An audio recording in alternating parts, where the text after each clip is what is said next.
All right, Jeremy, there was an expectation that it could be during the bye week. We now know it's not going to be till next week. Did something change? What led to that decision?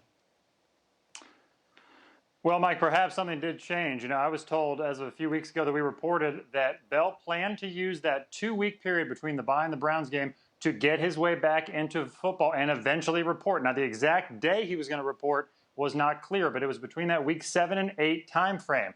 Now, if he's not here by early to mid next week, then it seems those plans have changed. And there are some factors from what I've told that the bye week, that is money that he cannot earn. I was under the impression that it was $855,000 per week that he could earn. Apparently, the bye week is a different dynamic because you're not playing a game.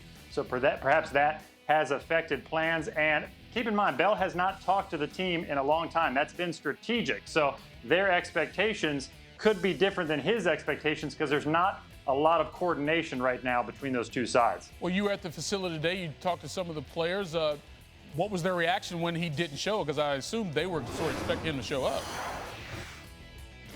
Well, they're resigned to the fate at this point. They're used to this. Guard David DeCastro told me the first week, you thought it was sort of Christmas. Hey, we're getting Le'Veon Bell back. And then all of a sudden he's not here. So a lot of the offensive linemen were pretty upset and verbally upset that we all heard, basically ripping the guy. And they said, now time has passed. We're in football mode. Everybody's playing well. James Conner is doing his thing at running back.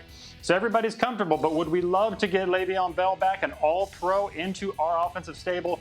Absolutely. So they're taking that approach. They miss him while he's here. They've moved on without him, but they will accept him when he comes back. Jeremy, you've been around this team for a long time, and you know the inner workings of that locker room and the dynamics between the players and coaches and what have you. Yeah. They keep saying this is not a distraction. They keep wanting the media to stop talking about it so it doesn't become a distraction. What impact, if any, have you seen this dilemma, if you will, have on the Steelers squad? Well, to be honest, I think it's made them run the ball more at times, depending on the storyline and how motivated they are. Week 1, Bell doesn't show up. They want James Conner to go off, so they gave him the ball 30-plus times. After week 4, when they had that ugly loss to Baltimore and they weren't running the ball well the last few weeks, the storyline became, well, they need Bell, and then Bell's going to come back eventually. I know a lot of the offensive linemen were not very happy about that, so they wanted Conner to go off. He's had another 2 good games, so I actually think it has had a positive effect in that regard. But early on, they had to find their way. They did miss him. The offense was kind of feeling its way out, running a lot of passes. Usually with Bell, they know they can trust him. They're going to give him the ball 15, 20, 25 times. So the first couple weeks, they had to find their way. They abandoned the run some. But now they feel like they've found their stride. And DeCastro mentioned the New Orleans Saints, when they have Alvin Kamara and Mark Ingram. He said, maybe we can have something like that with Conner and Bell, just a killer 1-2 punch.